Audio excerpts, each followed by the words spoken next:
Bora!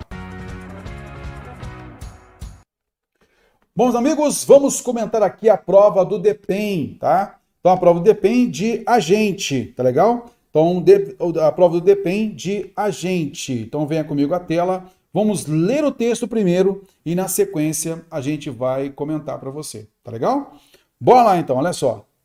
A Declaração Universal dos Direitos do Homem, que é certamente, com relação ao processo de proteção global dos direitos do homem, um ponto de partida para uma meta progressiva, representa, ao contrário, com relação ao conteúdo, isto é, com relação aos direitos proclamados, um ponto de parada em um processo de modo algum concluído.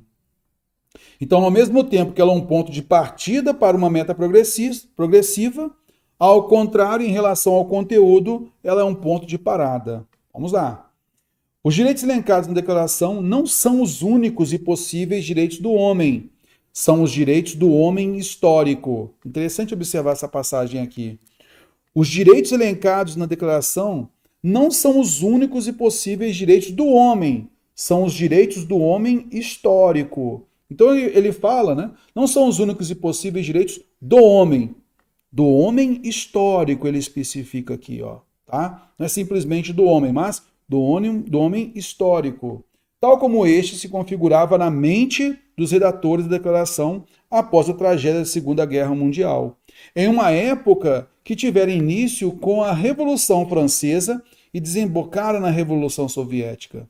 Não é preciso muita imaginação para prever que o desenvolvimento da técnica, a transformação das condições econômicas e sociais, a ampliação dos conhecimentos e a intensificação dos meios de comunicação poderão produzir tais mudanças na organização da vida humana e das relações sociais que se criem, ocasiões favoráveis para o nascimento de novos carecimentos e, portanto, para novas demandas de liberdade e de poderes. Para dar apenas alguns exemplos, lembro que a crescente quantidade e intensidade de informações a que o homem de hoje está submetido faz surgir, com força cada vez maior, a necessidade de não ser enganado, excitado ou perturbado por uma propaganda maciça e deformadora. Começa a se esboçar contra o direito de expressar as próprias opiniões, o direito à verdade das informações. Então aqui a era dos direitos. Ele então mostra para a gente, né, que os direitos elencados dessa Declaração Universal dos Direitos do Homem, mostra-se então que esses direitos elencados na declaração não são os únicos e possíveis direitos do homem. Aí ele reforça que é do homem histórico, tal como este se configurava a uma época anterior. Então ele quer mostrar que a atualidade tem novas demandas, é basicamente isso. Aí ele fala, ó, não é preciso muita imaginação para prever que o desenvolvimento da técnica, a transformação das condições econômicas e sociais, a ampliação dos conhecimentos e a intensificação dos meios de comunicação poderão produzir tais mudanças na organização da vida humana e das relações sociais que se criem ocasiões favoráveis para o nascimento de novos carecimentos, para novas demandas de liberdade e de poderes. Vamos então perceber aqui o que a banca cobrou na interpretação. Vamos avaliar. Segundo o autor do texto, na Declaração Universal dos Direitos do Homem, estão elencados os direitos possíveis e cabíveis a um tipo de homem específico. Que tipo de homem específico é esse? O homem histórico. Então, aqui, né, a prova de agente federal de execução penal. Tá? Acabei colocando aqui para você. Beleza, então vamos lá. O que a gente tem, né, do texto, essa questão, essa interpretação, ela é literal. Se você for ver bem, ela é literal. Veja o que foi falado aqui, ó. Segundo o autor do texto, na Declaração Universal dos Direitos do Homem, estão elencados os direitos possíveis e cabíveis a um tipo de homem específico, que é o homem histórico. E o que nós temos aqui? Os direitos elencados na declaração não são os únicos e possíveis direitos do homem, são os direitos do homem histórico. Não são os únicos e possíveis direitos do homem, são, na realidade, os direitos do homem histórico, tal como este se configurava na mente dos redatores da declaração. Após a tragédia da Segunda Guerra Mundial, né, da Segunda Guerra Mundial, em uma época que tiveram início com a Revolução Francesa e desembocaram na Revolução Soviética. O que o autor acaba colocando para a gente aqui é que com a mudança de paradigmas, né, com a mudança, com as demandas naturais, naturalmente tem que haver uma evolução. É basicamente isso que ele pede. Então, ele falou que os direitos, essa declaração, ela é voltada para o homem histórico, e é a realidade. Né? Então a gente consegue perceber isso justamente e literalmente no texto. Tudo bem? Show de bola? Ok, não é só para o homem, é para o homem histórico. Então tem um homem específico, o homem histórico. Infere-se do texto que inovações tecnológicas, como aquelas que reconfiguraram as relações do homem com a informação, são um dos elementos que ensejam a ampliação de perspectivas sobre limites de direitos individuais e coletivos. Cara, aqui, vamos fazer o seguinte. Você lembra que a gente falou, na aula de interpretação de texto, a gente falou o seguinte, olha, o examinador, ele vai sempre procurar assim, ó, se for algo que, a afirmação que o autor colocou, né, que o examinador colocou, ele quer que você marque como errado, ele vai colocar a palavra-chave que vai forçar você, olha, isso aqui não tem no texto, não tem essa informação no texto, e não tem nenhum vestígio que me conduza a essa informação. Aí a gente diz que isso é um método, né, de montagem de questão, de interpretação de texto, que é o tangenciamento ao tema. Ele até usa a palavra-chave do texto, mas não está exatamente como está no texto, ou o texto não abre margem para essa interpretação. Outras vezes ele coloca uma oposição, o texto está transmitindo uma certeza, ele coloca possibilidade, o texto transmite possibilidade, ele coloca certeza na informação, para você eliminar e tal. E aí, vamos observar aquilo que a gente falou sobre a interpretação literal, que foi a primeira, a questão 1 foi uma interpretação literal, estava assim escrito no texto, ok? E a interpretação por inferência. A interpretação agora que a gente vai perceber pelo vestígio colocado no texto, por aquilo que o texto nos permite entender, beleza? Então é isso que a gente vai avaliar aqui. Então, olha só, o que foi afirmado aqui? Eu quero que a gente tente achar elementos do texto que comprovem ou que neguem essa informação aqui. Basicamente é isso, tá? Então, olha só. Infere-se do texto que inovações tecnológicas, como aquelas que reconfiguraram as relações do homem com a informação. Então veja, o texto falou de inovação, literalmente de inovação tecnológica, Terror. Cara, não me lembro muito bem não, mas eu lembro dele falar da relação do homem com a informação. Sim. E de uma relação moderna, sim. As inovações tecnológicas são dos elementos que ensejam uma ampliação de perspectivas sobre limites de direitos individuais e coletivos. Terror. Caraca, eu não me lembro de uma passagem no texto que demonstre para mim literalmente ou com essas palavras-chave aqui. Mas vamos tentar entender aqui o que foi afirmado, tá? Vamos entender.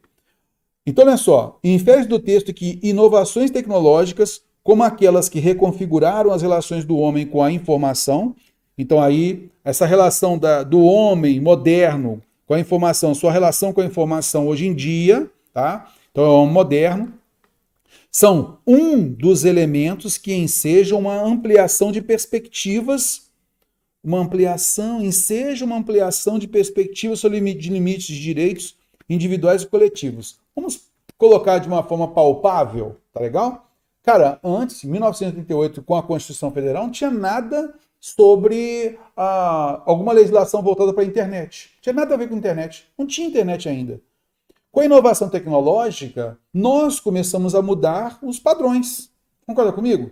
Então, é natural que haja uma ampliação de perspectiva sobre limites de direitos individuais e coletivos.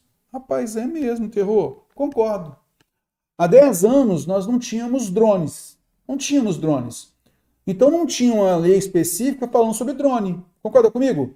Opa, mas agora não. Aeronaves podem cair porque se chocam com um drone, por exemplo. Opa, Então tem que ter uma legislação para isso. Então, vamos lá. Você concorda comigo que essa afirmação aqui, ela está certa? Que realmente, ó, só aqui no nosso campo, sem ainda observar no texto, tá legal? Só para a gente observar se tem verdade nisso. Então vamos lá. Inovações tecnológicas, como aquelas que reconfiguraram as relações do homem com a informação.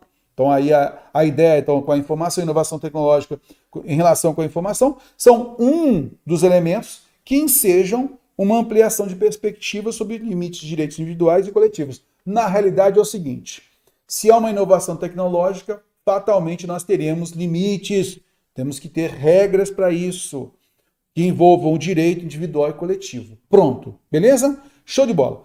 Agora, Terror, eu entendo isso realmente, isso é uma realidade, sim. Será que o texto me permite perceber isso? Vamos agora ver o texto do texto.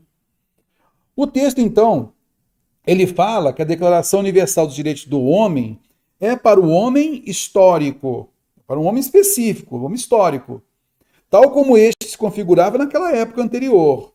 Beleza. Aí o texto, ó, falou de lei, uma lei anterior, tá vendo só? Ok, para o homem histórico, só que agora é o homem moderno.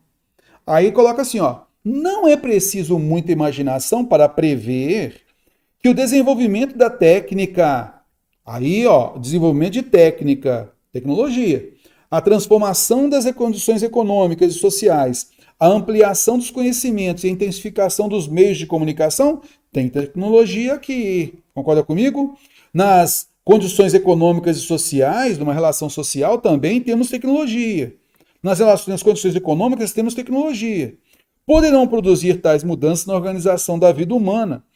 Olha, produzir tais mudanças na organização da vida humana e das relações sociais, que se criem ocasiões favoráveis para o nascimento de novos carecimentos e, portanto, para novas demandas de liberdade e poderes. Só parando aqui, depois ele dá exemplo, ó.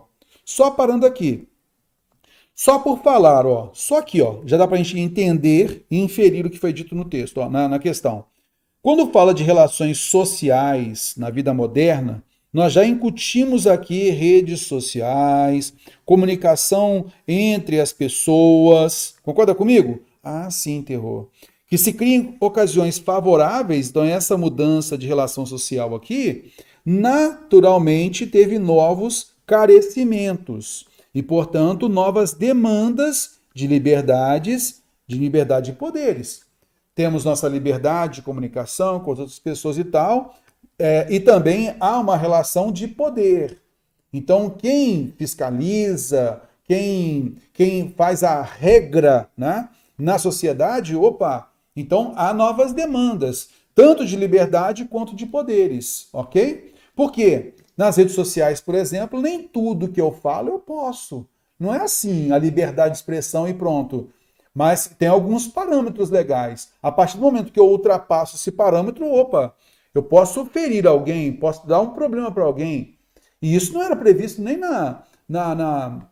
especificamente, né, em rede social, por exemplo, em veículos de comunicação modernos como o de hoje, estava isso previsto lá na Constituição Federal. Depois com leis específicas e aí, logicamente, isso foi tendo conotações. Concorda comigo? Então, nesse caso aqui, houve demanda.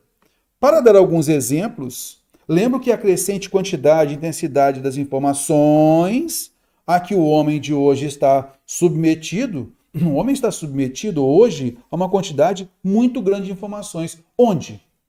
Onde? Rede mundial de computadores. Ela não é. Isso rapidamente agilmente a gente tem várias e várias informações. Concorda comigo? Ok.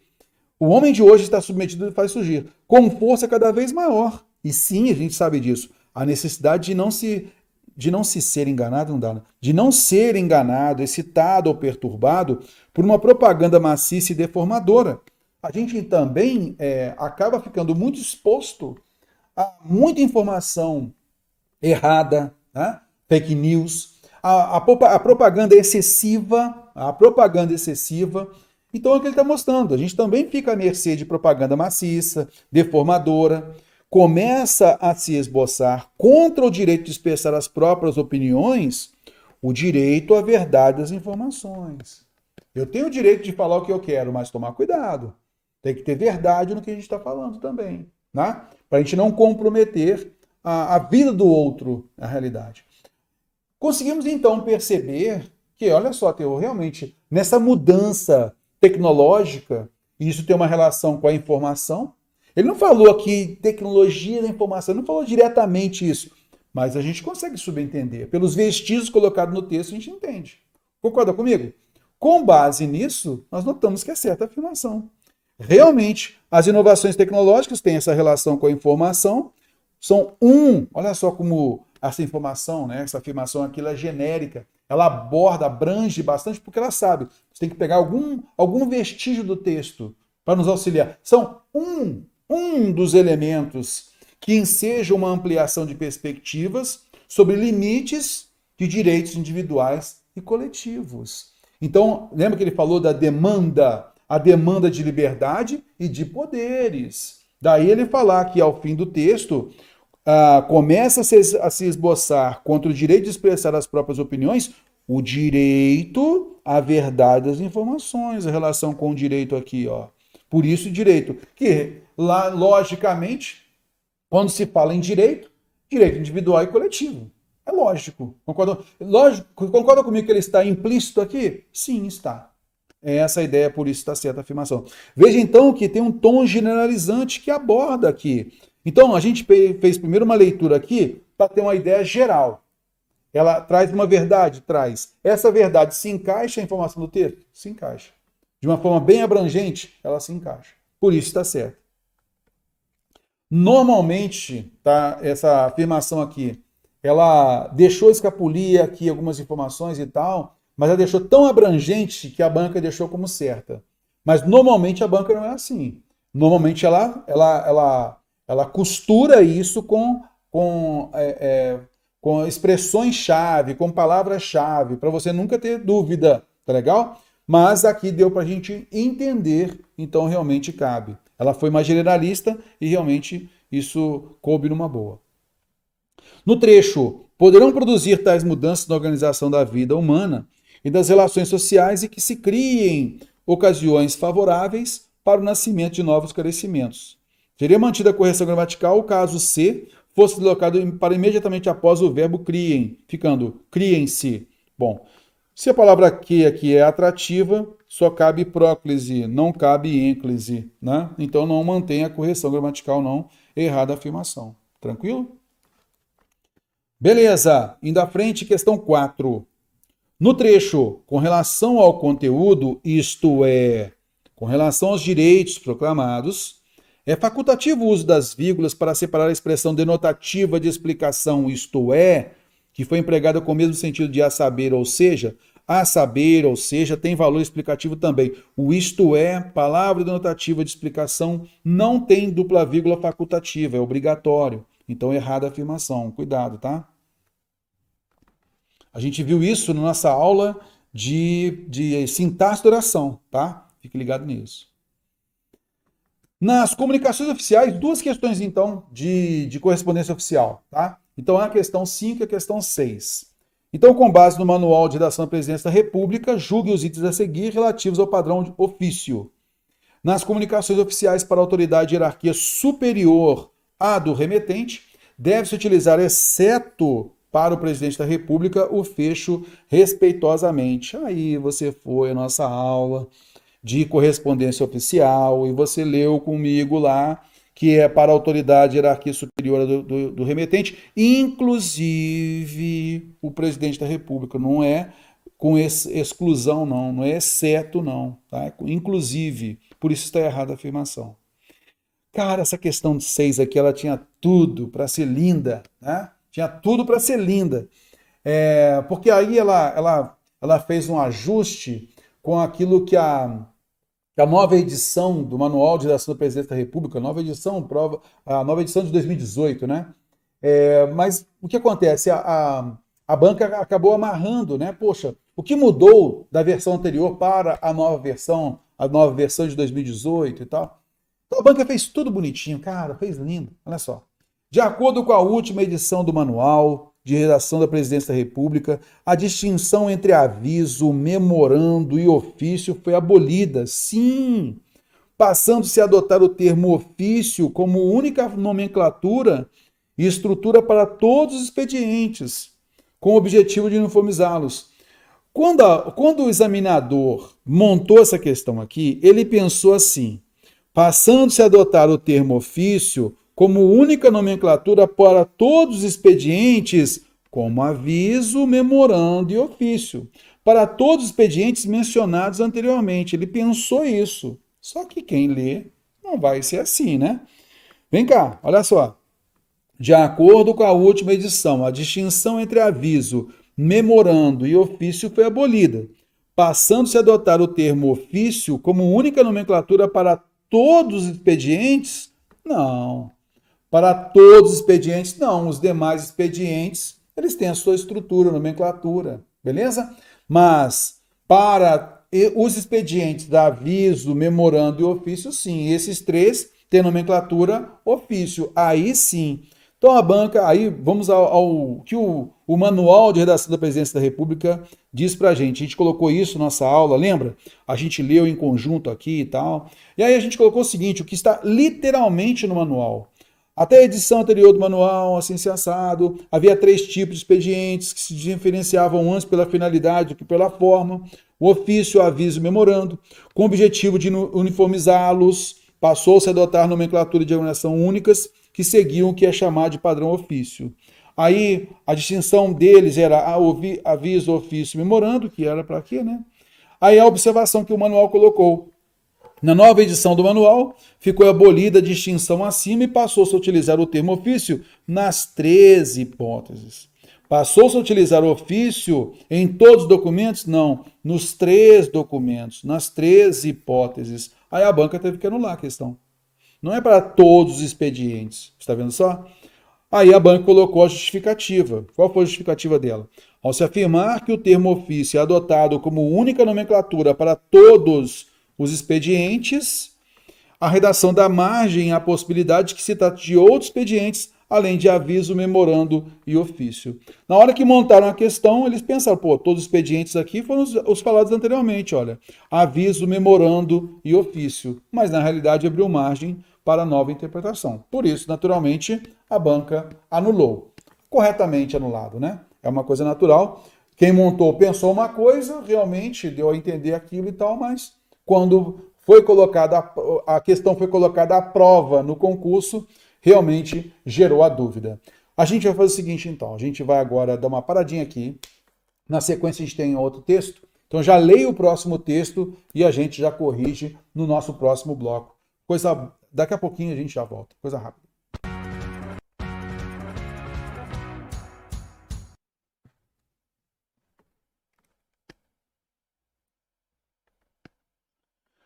Bom, amigos, vamos então aqui bater um novo texto e a partir dele a gente vai entender, vai fazer a interpretação do texto. Olha só. A casa de detenção feminina era antiquada, embolorada, lúgubre e sombria. O chão da sala de admissão era de cimento, sem pintura, com a sujeira dos sapatos de milhares de prisioneiras, policiais e inspetoras de polícia incrustada na superfície. Disseram para eu me sentar no banco da frente, na fileira da direita. De repente ouviu-se um estrondo do lado de fora do portão. Várias mulheres se aproximavam da entrada esperando que o portão de ferro se abrisse. Enquanto as mulheres que tinham voltado do tribunal estavam em pé do lado de fora dos portões de ferro, fui levada para fora da sala. Lá havia o mesmo piso de cimento imundo, paredes de azulejos amarelados, descorados e 2 escrivaninhas velhas de escritório. Uma inspetora branca e robusta estava no comando. Quando descobri, entre os papéis grudados na parede, um cartaz de pessoas procuradas pelo FBI com a minha fotografia e descrição. Ela o arrancou de lá. Eu ainda estava esperando naquela sala suja quando houve a troca de turno. Outra agente prisional foi enviada para me vigiar. Ela era negra, jovem, mais nova do que eu. Usava cabelos crespos naturais e, ao se aproximar, não demonstrou nenhum tipo de arrogância. Foi uma experiência que me desarmou. No entanto, não foi o fato de ela ser negra que me surpreendeu. Foi seu comportamento, sem agressividade e aparentemente solidário. É, é fogo, às vezes o cuidado com as expressões, com as palavras, né? Isso não tem nada a ver com a interpretação em si, né? Mas é triste quando a gente vê uma expressão discriminatória, digamos assim, né? Quando se coloca aqui, no entanto, adversativo, né? E o poder argumentativo é mais forte. No entanto, não foi o fato de ela ser negra que me surpreendeu, foi seu comportamento. Mas vai surpreender por ser negra por quê? É, é, Infelizmente, a nossa sociedade está enraizada disso, né? É triste a gente ver isso, até mesmo no texto escolhido para o concurso, né? Mas, vamos lá, continuar aqui então. Então, veja só, né? O que a gente percebe muito, isso é gritante para a gente aqui, né? No entanto, não foi o fato de ela ser negra que me surpreendeu, mas surpreenderia por quê? Foi seu comportamento, sem agressividade e aparentemente solidário. Imaginando que eu pudesse ser capaz de obter dela alguma informação sobre a minha situação, perguntei por que a demora era tão longa. Ela não sabia detalhes, disse, mas achava que estavam tentando decidir como me manteriam separado da população prisional. Seu pressentimento era de que eu seria colocada na área da prisão reservada para mulheres com transtornos psicológicos. Olhei para ela com incredulidade. Para mim, prisão era prisão. Não existia gradação de melhor ou pior. Beleza, então aqui é uma autobiografia, né, de Angela Davis, beleza? Ok, então vamos lá, vamos observar. Com referência às ideias e aos aspectos linguísticos do texto precedente, julgue os itens a seguir. A descrição do espaço é um recurso utilizado pela autora para criticar o ambiente prisional em que se encontra. Essa questão aqui ela é muito importante para a gente trabalhar na tipologia textual, quando a gente fala da ambientação, né, de uma narrativa, né? Então, quando a gente coloca a ambientação, a gente fala no tipo de texto argumentativo que às vezes a gente coloca ali o modalizador e esse modalizador ele mostra o ponto de vista, ele deixa o ponto de vista do autor, né, bem evidente, digamos assim.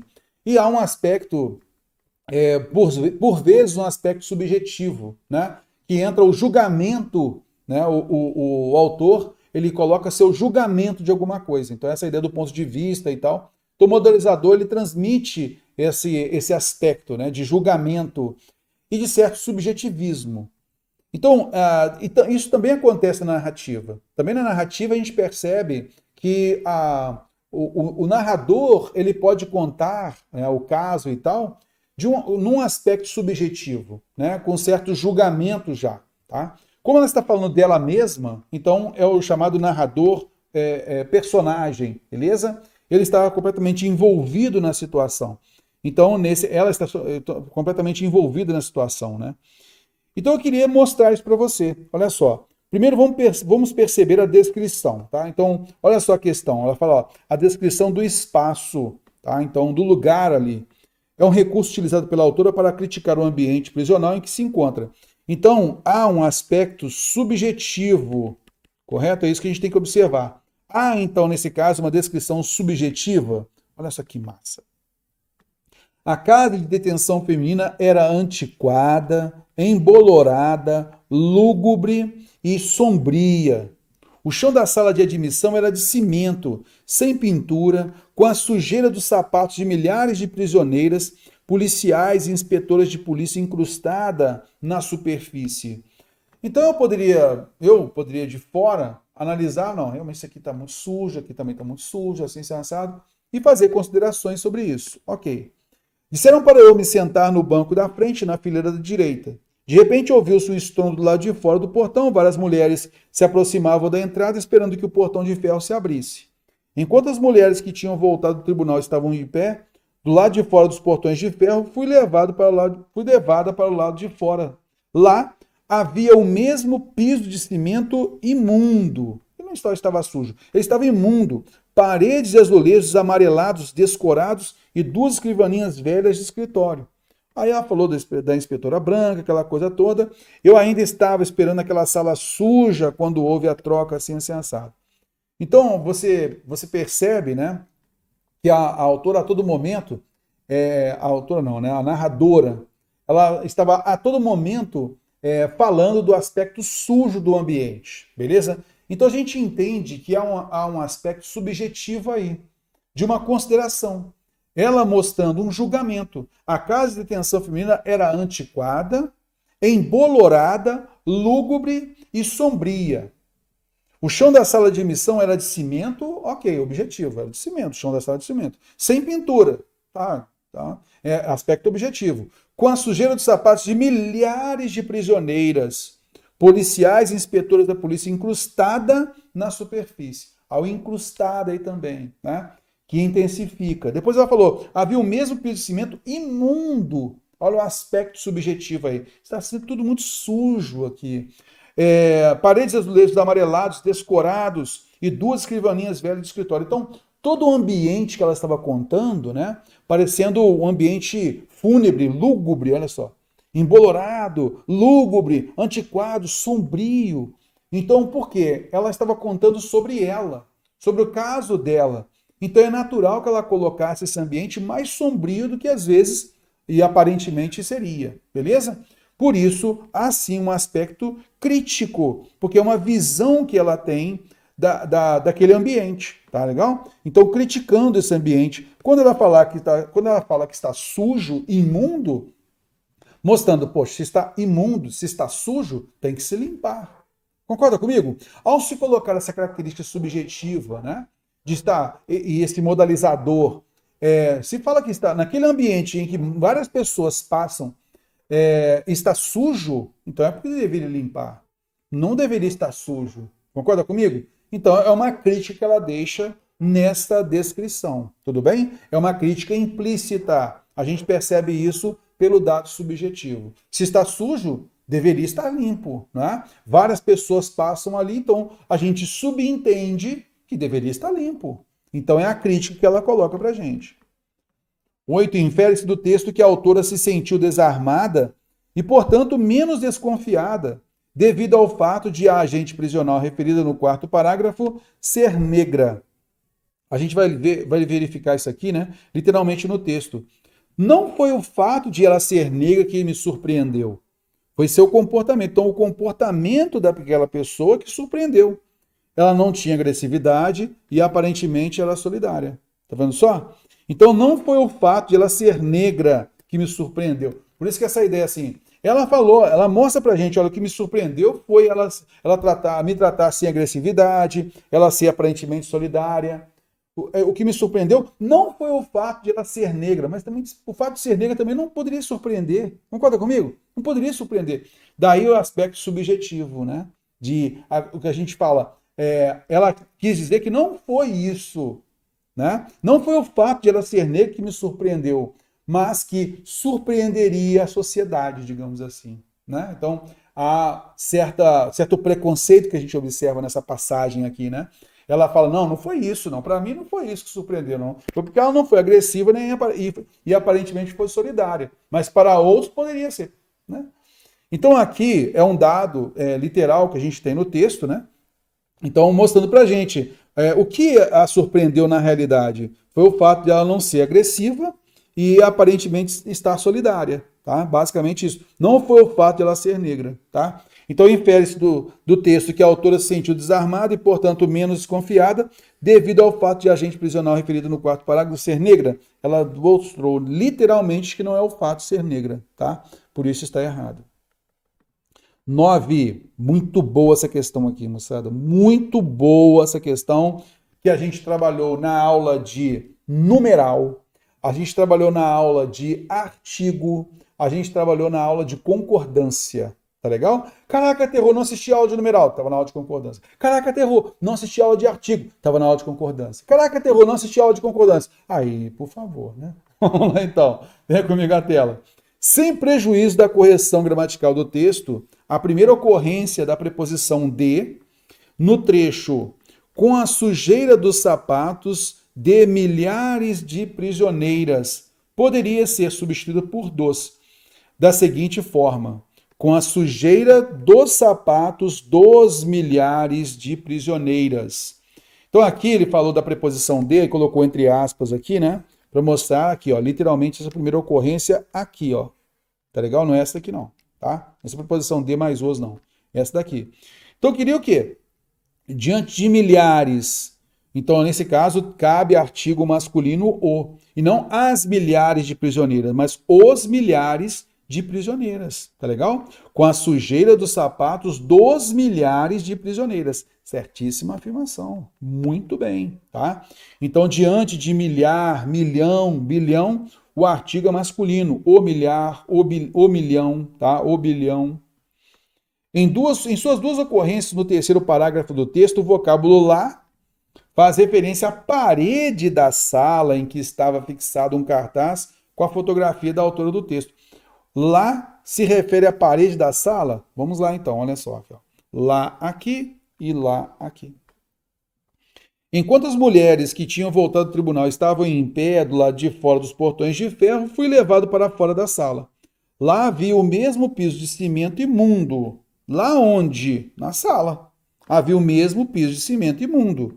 Paredes de azulejos amarelados escorados e duas escrivaninhas velhas de escritório. Uma inspetora branca e robusta que estava no comando.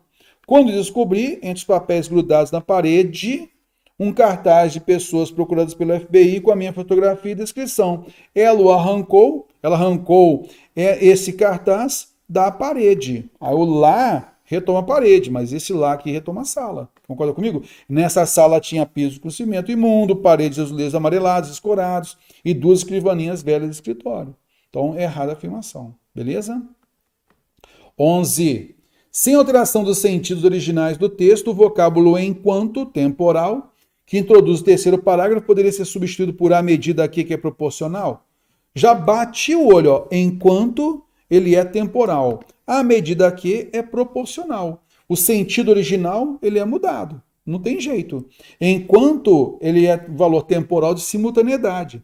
À medida que é proporção. Não estou errado. Não dá nem para a gente ler o texto. Né? Já bate direto. Beleza? E é isso que a gente fala. Poxa, vai fazer questões lá. Né? A gente tem lá aquele monte de questões para a gente poder observar, né? De orações subordinadas adverbiais. Pancadão, pancadão. Muita coisa a gente fala, cara, à medida que é proporção. O enquanto, ele é tempo, é temporal. Então, não tem jeito. Tem que haver mudança de sentido original. Os últimos parágrafos do texto evidenciam que a agente prisional enviada para vigiar a autora do texto tinha detalhes acerca da área da prisão para onde ia ser levada, mas preferiu não os revelar. Então, vamos lá. A agente prisional, ela sabia, mas ela preferiu não revelar. Há algum vestígio no texto para isso? Temos que achar algum vestígio para isso. Imaginando que eu pudesse ser capaz de obter dela alguma informação sobre a minha situação, perguntei por que a demora era tão longa. Ela não sabia detalhes, ela não tinha detalhes, disse, mas achava, então ela considerava, ela julgava, ela achava, ela pensava que estavam tentando decidir como me manteriam separada da população prisional. Então, ela não sabia detalhes, ela não tinha detalhes, tá legal? Então, não significa que ela preferiu não revelar, né? Olha, ela tinha detalhes? Não, ela não tinha. Eu falo que não tinha. Tá? Então, aqui, por interpretação literal, a gente também elimina isso daí, errada a afirmação. 13. Sem alteração do sentido do texto, a palavra lúgubre no primeiro parágrafo do texto poderia ser substituído por fúnebre. Então, quando ela fala, né, que o ambiente era sombrio, né, olha, a casa de detenção feminina era antiquada, embolorada, lúgubre e sombria. Então, lúgubre tem relação com algo funesto, soturno, triste, fúnebre. Então, realmente, é certa afirmação. E aí nós temos o nosso gabarito, beleza? O nosso gabarito, aqui a anulada, a questão 6 anulada. A gente vai fazer, no próximo bloco, a gente vai bater um papinho aqui, mostrando para você um raio-x daquilo que é importante na prova, beleza? Já já a gente volta.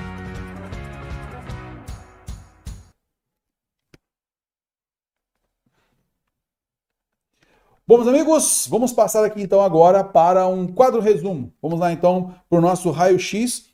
o que estava previsto na prova, tá? Então aqui o padrão é ofício, correspondência oficial, o restante é igualzinho o que a banca normalmente cobra mesmo, né?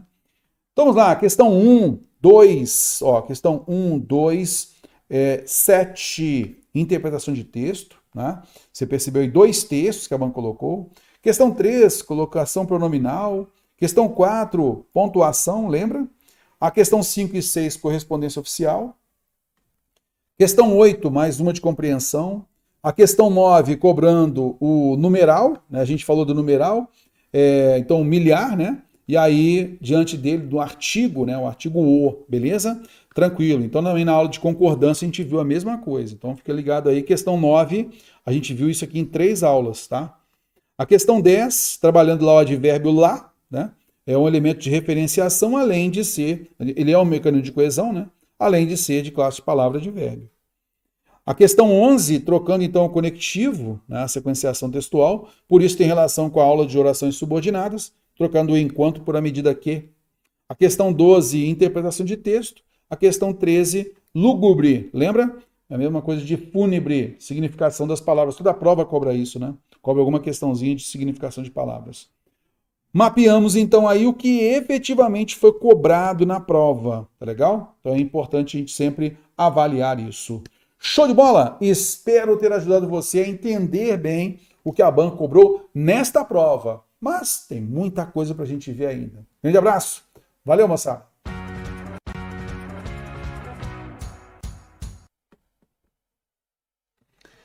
Beleza, meus amigos. Deu então para a gente ter uma noção legal, né? Entender um pouquinho aí sobre essas 2 provas. Pessoal, na semana que vem, a gente vai trabalhar na segunda-feira, sempre aulas às 14 horas, tá? Então, segunda, 14 horas, a gente vai trabalhar orações subordinadas, adverbiais. Na terça-feira, a gente vai trabalhar concordância. Na quarta-feira, a gente vai trabalhar regência. Na quinta-feira, a gente vai trabalhar crase. Então, vai ser um pancadão, tá? Que a gente vai fazer de questões, beleza? Então, todo mundo convidadíssimo. A gente vai fazer um pancadão de questões aí na próxima semana. Então fiquem bem ligadaços aí, que a gente tem muita novidade, muita coisa importante para vocês. Show de bola? Muito obrigado, valeu, show de bola. Sueluz, Rejane, Abelvan, muito obrigado pela presença de vocês aí, Douglas também, beleza? Um grande abraço para vocês, tudo de bom e a gente vai se vendo por aí, moçada. Valeu, até mais, tudo de bom.